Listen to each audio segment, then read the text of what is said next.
तो देखो बच्चों, हमारा जो यूनिट चल रहा है और ये यूनिट है क्या, डी ब्लॉक एलिमेंट्स।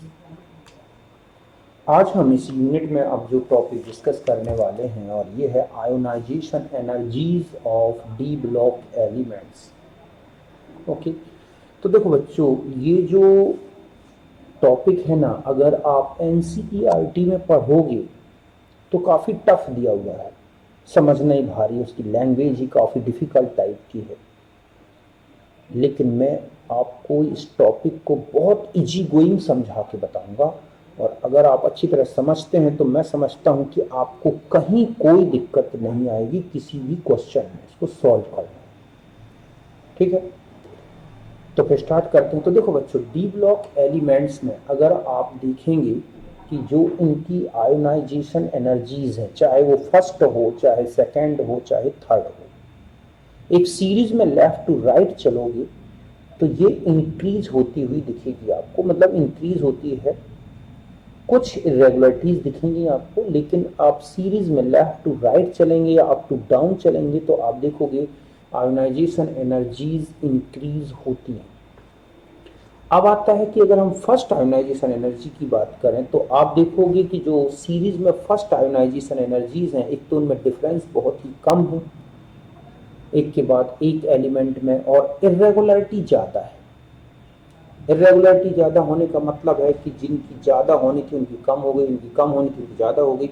तो ये इरेगुलरिटी क्यों है और ये लिटिल डिफरेंस क्यों है, इसको भी हम समझेंगे।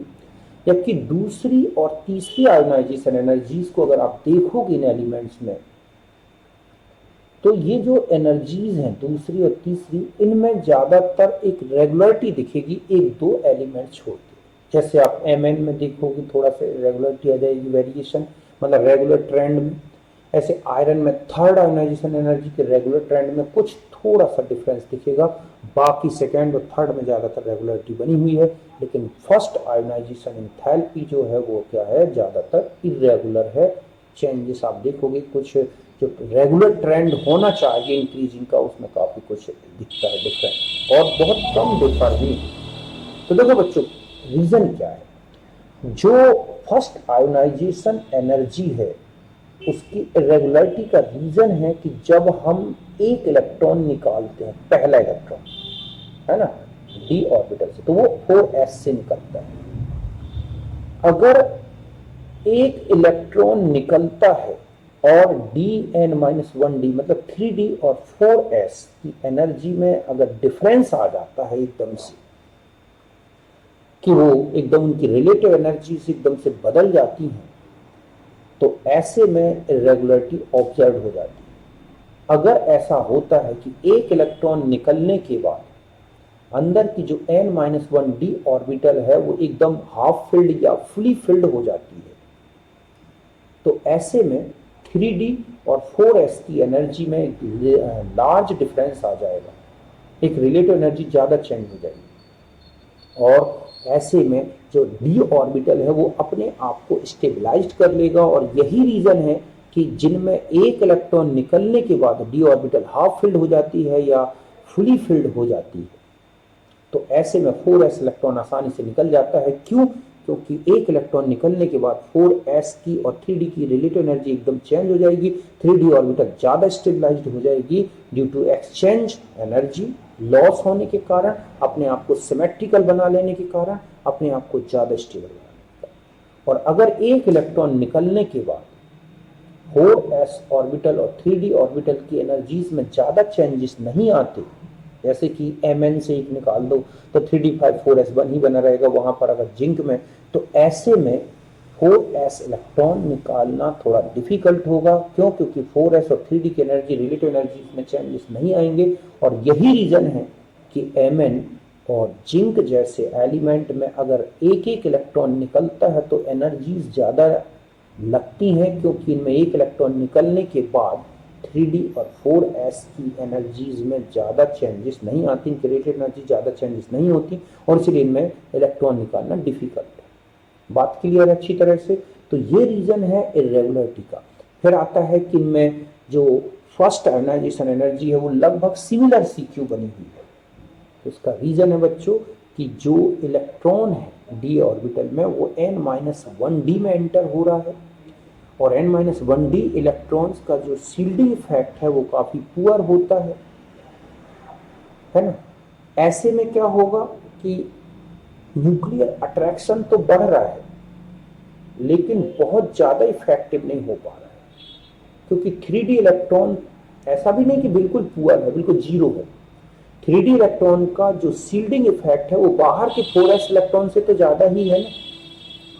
तो ऐसे में क्या होगा कि इलेक्ट्रॉन 4s के इलेक्ट्रॉन पर जितना अट्रैक्शन लगना था वो कम लग रहा है, और ऐसे में जो साइज डिक्रीज होनी थी उतनी साइज डिक्रीज नहीं होती, मतलब बहुत ज्यादा साइज में चेंजेस नहीं आ पाते, क्योंकि अंदर के जो n-1d इलेक्ट्रॉन का शील्डिंग इफेक्ट है वो न्यूक्लियर अट्रैक्शन को काफी कुछ बैलेंस्ड कर देता है, जिसके कारण इनकी साइज में ज्यादा चेंजेस नहीं आते। और जब साइज में ज्यादा चेंजेस नहीं आते तो ऑटोमेटिक है कि फर्स्ट आयोनाइजेशन एनर्जी में ज्यादा चेंजेस नहीं दिखते। लेकिन एक इलेक्ट्रॉन निकाल देने के बाद जो है या तो 1+ या 2+ स्थिति में शील्डिंग इफेक्ट का ज्यादा इंपॉर्टेंस नहीं रह जाता, न्यूक्लियर अट्रैक्शन बाहर के इलेक्ट्रॉन्स पे बढ़ जाता है, और यही रीजन है कि एक सेकेंड और थर्ड आयोनाइजेशन एनर्जी रेगुलरली और ज्यादा लार्ज अमाउंट में इंक्रीज होती है left to right in series. तो स्टार्ट करते हैं। ओके, तो यहाँ पे मैं बता रहा था ionisation energies of D block element. तो यहाँ पर अगर हम देखें तो हम ये कह सकते हैं कि देयर इज इंक्रीज इन, ठीक है, ionisation energies means first, second, third of these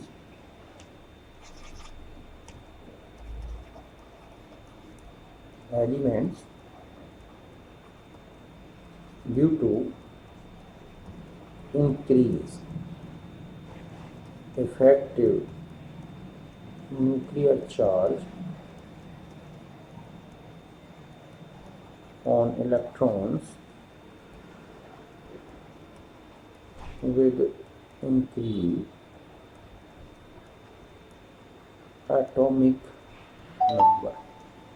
बात क्लियर है बच्चों कि in element there is increase in ionisation energies, मतलब first, second and third of these element due to increase effective nuclear charge on electron with increase atomic number in series और in group.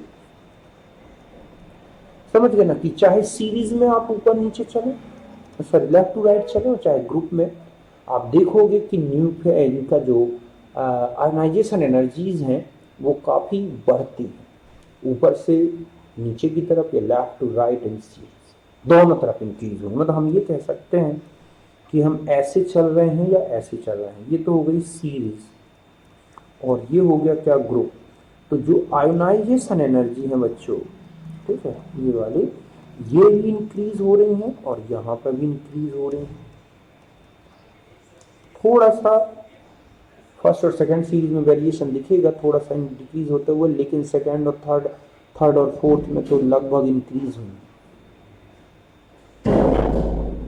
अब अगर हम बात करें कि इन, ठीक है, चेन, ठीक है, first ionisation, variation of first ionisation energy, ठीक है, इन फर्स्ट सीरीज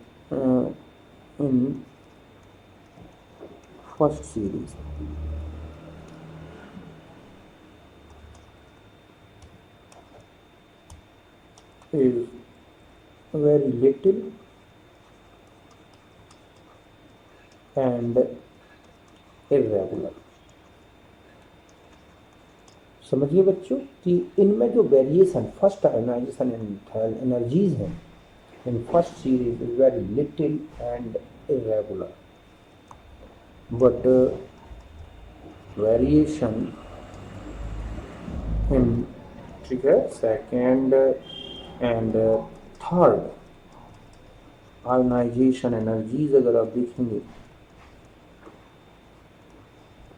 एनर्जीज, ठीक है, the variation in second and third ionization is regular and ठीक है much higher along series than first series। बात क्लियर है कि जो variation of first ionised energy in first series है is very little and irregular, but variation in second and third ionised energies is regular and much, ठीक है, higher along a series than first series. अब इसका reason क्या है? देखो अब यहाँ पर हम रीजन में आ जाते हैं कि इनके रीजन्स क्या है।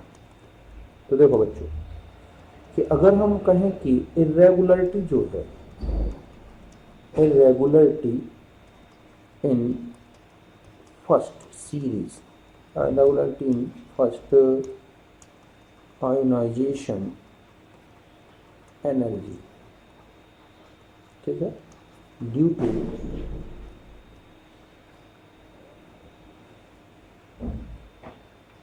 ये इसका रीजन मैंने आपको बताया था कि इसका रीजन क्या है, due to large change,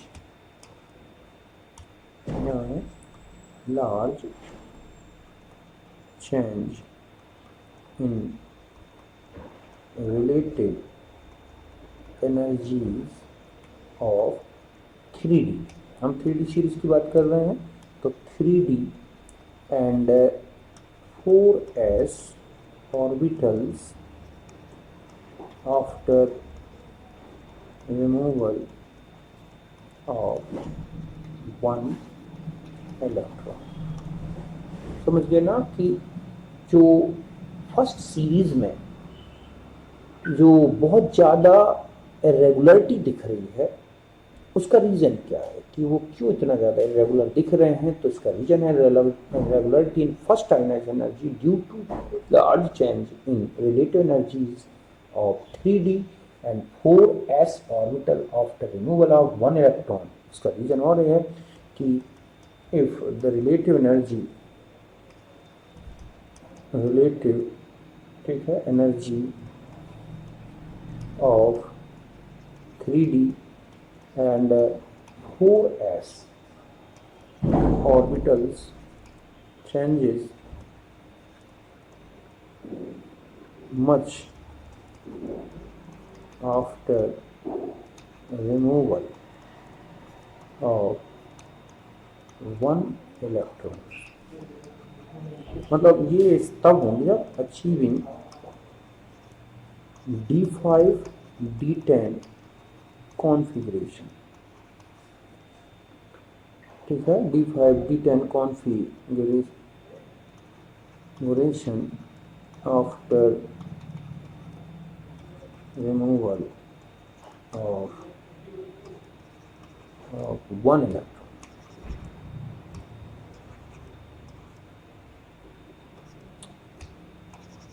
removal of one electron,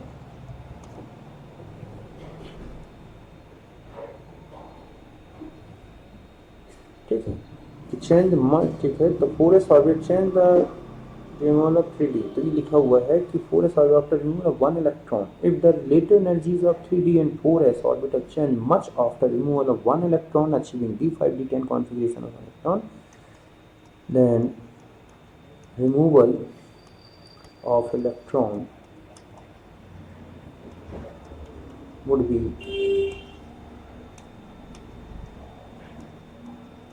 easy।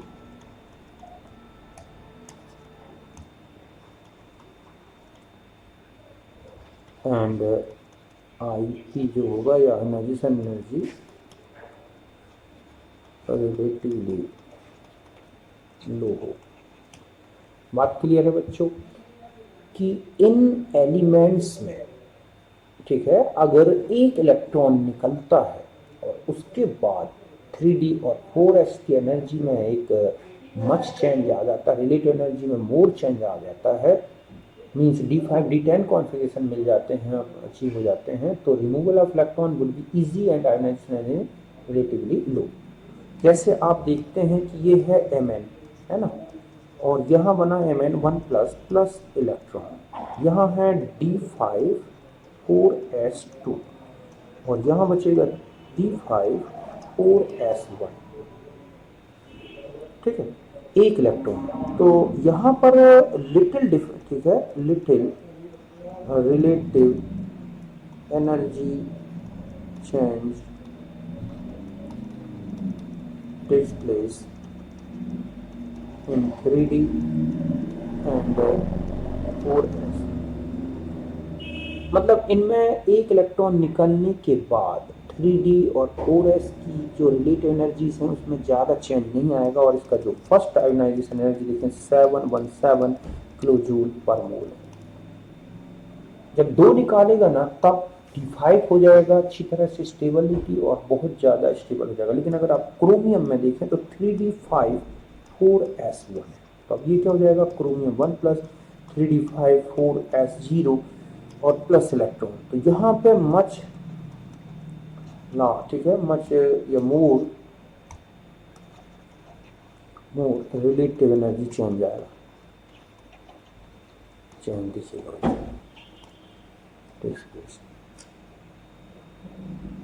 in 3d and 4s orbitals. और यही रीजन है कि ये जो D5 है, ठीक है, स्टेबलाइज्ड आफ्टर 1 इलेक्ट्रॉन रिमूवल, और यही रीजन है कि जो इसका IE जो 1 है फर्स्ट आयोनाइजेशन एनर्जी वो है 653 किलो जूल। बात क्लियर है अच्छी तरह से। तो सबसे पहला रीजन तो इरेगुलरिटी का याद रखना है कि irregularity in the first ionisation energy due to large change in relative energies of 3d and 4s orbital after removal of 1 electron.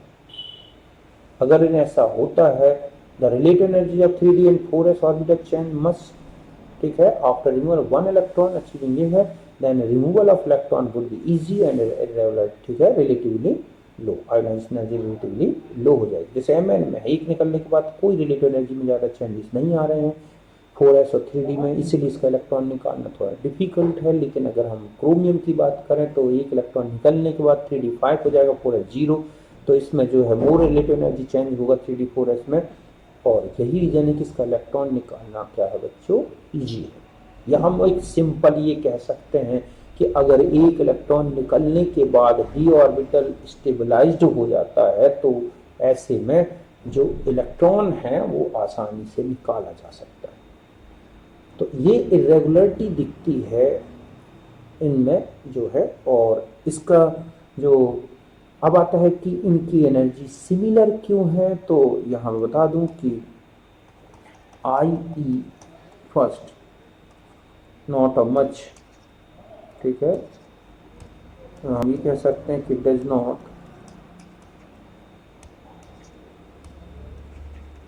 Much change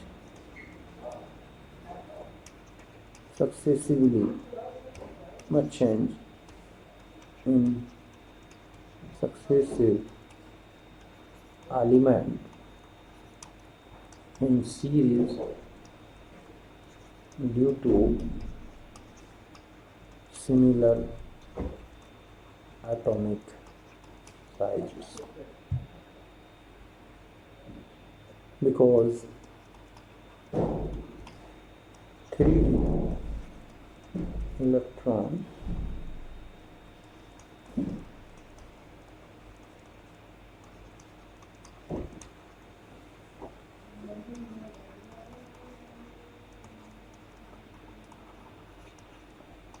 on 4s electrons, कि ये जो है मतलब है कि 3d electron effectively shield nuclear charge on 4s electron. तो जो size है not much change with increase in atomic masses in series।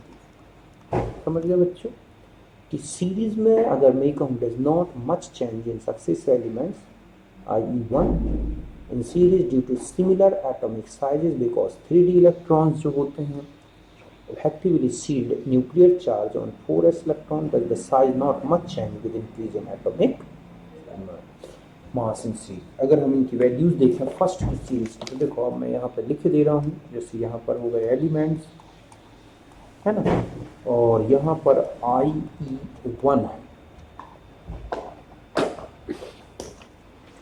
तो यहाँ से ले लेते हैं हम, जैसे ये है scandium, titanium, vanadium, chromium, manganese, iron, cobalt, nickel, copper और ये क्या है जिंक।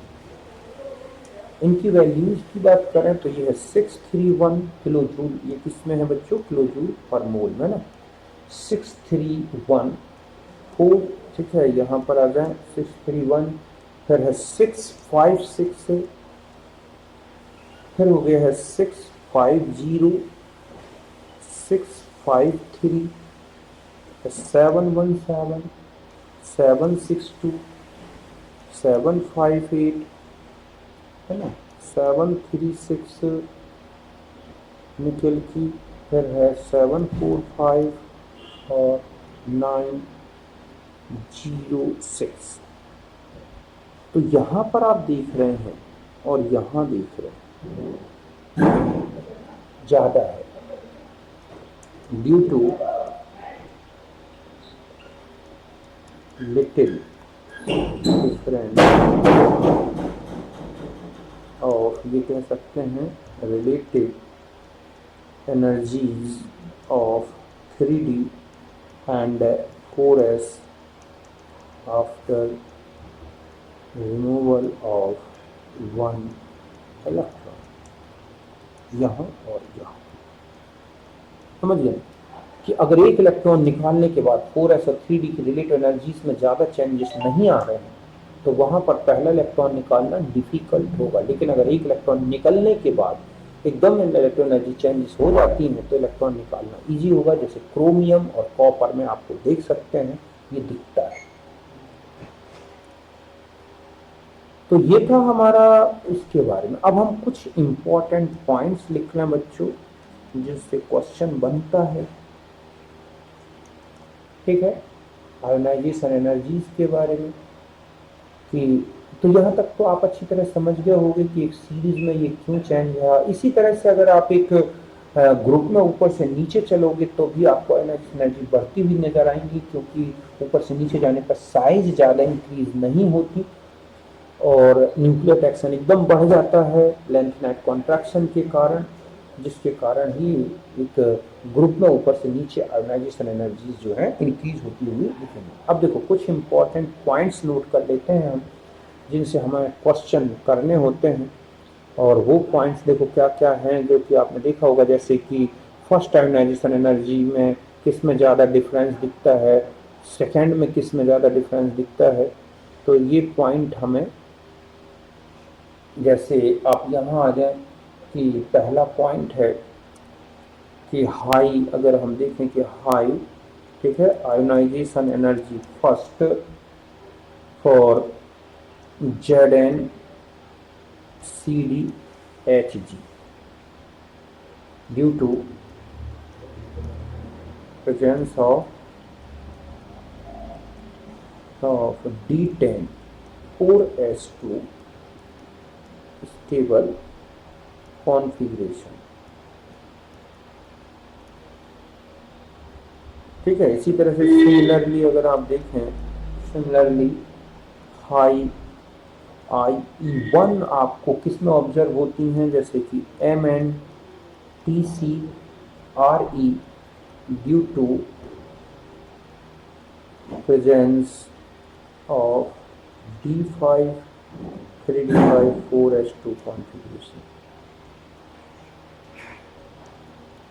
ये भी क्या है बच्चों, स्टेबल कॉन्फ़िगरेशन। इनमें ये स्टेबल कॉन्फ़िगरेशन है। तो जिंक कैडमियम है जी में और MnTC Re में। अगर अपनी सीरीज में या एक रेगुलर ट्रेंड में इनमें हाई दिखती है वैल्यू तो इसका रीज़न है इनमें क्या होना बच्चों, स्टेबल कॉन्फ़िगरेशन होना। देखो दूसरा पॉइंट की बात करें कि lowest difference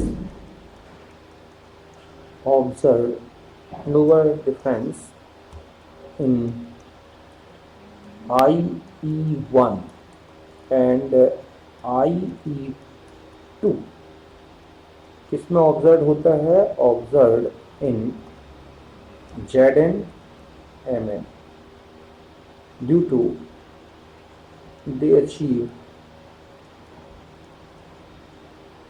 D10 D5 configuration after removal of 2 electrons, ठीक है, 2 electron.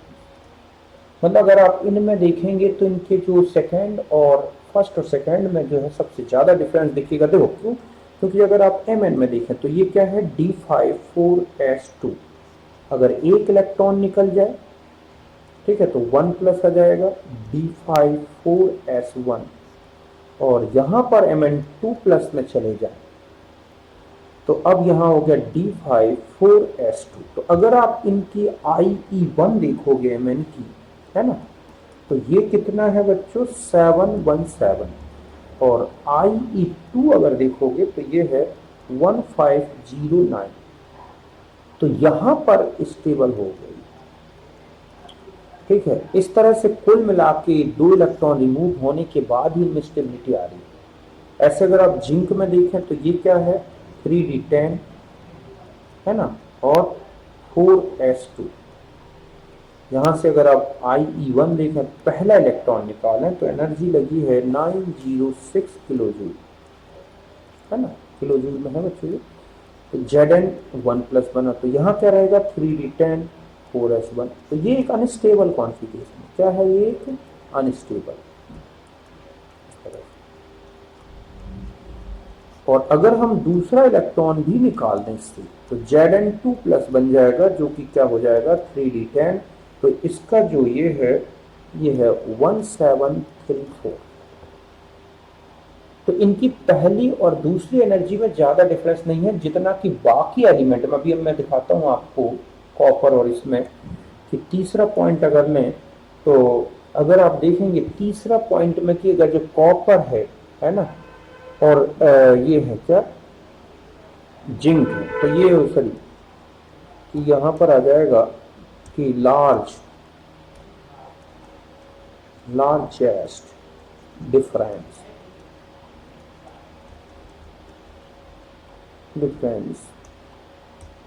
in first IE1 and IE2 observed in copper and chromium due to D10 D5 configuration, ठीक है बच्चों, achieved after removal of 1 electron. वहां पर 2 इलेक्ट्रॉन रिमूव होने के बाद ही क्या आ गया था, आया था यहाँ 1 इलेक्ट्रॉन के रिमूवल के बाद ही आ जाएगा। देखो जैसे यहाँ पर चले क्रोमियम 3D5 4s1, तो क्रोमियम प्लस आ गया, ये क्या हो जाएगा बच्चों 3D5 4s0, है ना। तो यहाँ पर ही स्टेबल हो गया, स्टेबल कॉन्फ़िगरेशन। अब अगर मान लो आपने एक और इलेक्ट्रॉन निकाल दिया और IE2 देखेंगे तो यहाँ 1 इलेक्ट्रॉन निकला, यहाँ एक, तो ये हो जाएगा Cr2 प्लस, तो ये क्या हो जाएगा 3D4। तो यहाँ जो क्रोमियम की फर्स्ट आयोनाइजेशन एनर्जी है वो है 653 किलो जूल, जबकि सेकेंड कितनी है 1592। अब आप यहाँ देखो आयरन में इस वाले में जिंक मैग्नीज में कि 1509 जबकि इसकी 1592 है, मतलब क्रोमियम की कम होनी चाहिए थी लेकिन ज़्यादा है। ये रीज़न यही है कि ये क्या हो जाएगा बच्चों अनस्टेबल। ऐसे अगर आप इसी तरह से कॉपर की बात करें तो कॉपर का जो IE1 है ना, वो तो होता है IE1 745 और कॉपर 1 प्लस बन गया तो यहाँ पर हो जाएगा 3D9 4S0, जबकि इसका है 3DG10 4S1। और अगर मान लो कॉपर 2 प्लस बनाओगे तो अब हो जाएगा 3D9 4S0, जो क्या हो जाएगा बच्चों, अनस्टेबल। और ये क्या है, स्टेबल। तो जो IE2 है कॉपर का वो है 1958, जबकि यहाँ देखो आप, यहाँ इसका आ रहा था 1737, जो कि इससे कितना ज़्यादा है, 1958 किलो जूल। तो इस तरह से फर्स्ट, दोनों में फर्स्ट कहाँ लार्जेस्ट डिफरेंस है, कहाँ लोवेस्ट डिफरेंस, ये बताया मैंने। एक और बता दूं, ठीक है, तीसरा पॉइंट याद रखना है कि IE2 और IE3 लोवेस्ट, ठीक है, difference observe in Fe and IE2 IE3 largest difference observed in zinc, ठीक है, and Chrome, sorry zinc and एमन। अब ऐसा क्यों है बच्चों, देखो कि अगर हम ये कहें कि जो Fe है, Fe achieves, ठीक है, 3D5 configuration after removal of 3 electron, मतलब ये है Fe 3D6 4S2। तो यहाँ पर अगर Fe2 प्लस बनाए तो बचेगा 3D6 4S0, और यहाँ से एक इलेक्ट्रॉन, तो यहाँ 2 इलेक्ट्रॉन निकल गए। यहाँ पर अगर हम देखें तो यहाँ पर 1 इलेक्ट्रॉन और रिमूव होगा, तो Fe3 प्लस तो क्या बचेगा, 3D5। ऐसे अगर हम, तो ये है। और अगर आप यहाँ पर जिंक की बात करें तो जिंक 2 प्लस बना है ना, तो यहाँ क्या हो गया बच्चों, जिंक 2 प्लस में 3D10 कॉन्फ़िगरेशन आ जाएगा जी। और जिंक 3 प्लस बनाओगे तो 3D9 हो जाएगा। तो ये क्या है, स्टेबल, ये क्या है, स्टेबल। इसीलिए ऐसा हुआ है। तो ये आयोनाइजेशन एनर्जीज के बारे में अच्छी तरह से ध्यान रखना है कि कौन कौन से काम के पॉइंट्स हैं उनको, है ना। ऐसे तो बहुत सारे डिफरेंस आपको दिखेंगे, कहीं लोवेस्ट कहीं लार्जेस्ट, तो ये है। और एक पॉइंट और बता दूं कि जो वो होता है stability of oxidation state of, ठीक है, ऑक्सीडेशन स्टेट, ये हम आगे पढ़ेंगे भी। Oxidation inversely proportional to the ionisation energy. जितना कम आयोनाइजेशन एनर्जी किसी पर्टिकुलर स्टेट की, वो स्टेट उतनी ही ज़्यादा क्या होगी बच्चों, स्टेबल होगी। तो ये था हमारा कुल मिला के आयोनाइजेशन एनर्जीज के बारे में, बात क्लियर है। बाकी अब हम इसके आगे लेंगे इलेक्ट्रोड पोटेंशियल, और फिर हम आएंगे ऑक्सीडेशन स्टेट। ओके, तो तक मिलते हैं नेक्स्ट वीडियो में।